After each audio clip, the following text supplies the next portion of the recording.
اللہ اکبر۔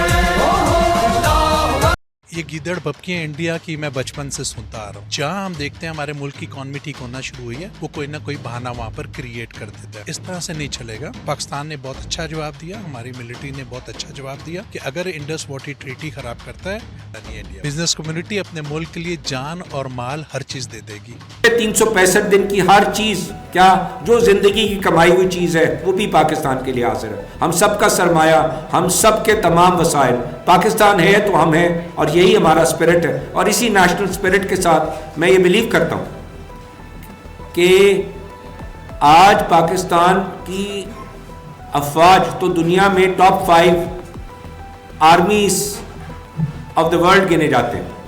مجھے اس پہ کوئی شک نہیں کہ ہماری سیکیورٹی، ہماری فوج، ہمارے افواج، ہمارے بچے جو سرحدوں پہ کھڑے ہیں، ہمارے جوان، ہمارے بھائی، یہ سب جو ہے پاکستان کی حفاظت کے لیے کھڑے ہیں۔ مگر ابھی انہوں نے یہ اعلان کیا ہے، ہم لوگوں نے پوری بزنس کمیونٹی کے ساتھ، ہم لوگ تمام لوگوں کا پورا ایک یکجہتی کے ساتھ اپنی افواج کے ساتھ شانہ بشانہ کھڑے ہو کر، اور اس فنڈ کو ہم لوگ پوری پاکستان کی بزنس کمیونٹی سے اپیل کریں گے کہ اس فنڈ کے اندر جو ہے وہ ایسے وہاں پر کوئی جو مطلب جس سے جتنی بھی جس کی وہ استطاعت ہو اس کے مطابق وہ دے۔ پہلے ہم لوگ بھی تھے، ہم لوگ خود پہلے یہ حکومت سے مطالبہ کرتے تھے کہ انڈیا کے ساتھ ٹریڈ ہونی چاہیے، لیکن اب جب یہ صورتحال ہوئی ہے اور یہ انڈیا نے جو اتنی غیر ذمہ دارانہ جو بیانات سامنے آئے ہیں، پھر بزنس کمیونٹی یہ بول رہی ہے نا، ایسے وہ اس سے پہلے تو نہیں، اور تمام بزنس کمیونٹی کے اساسات یہی ہیں،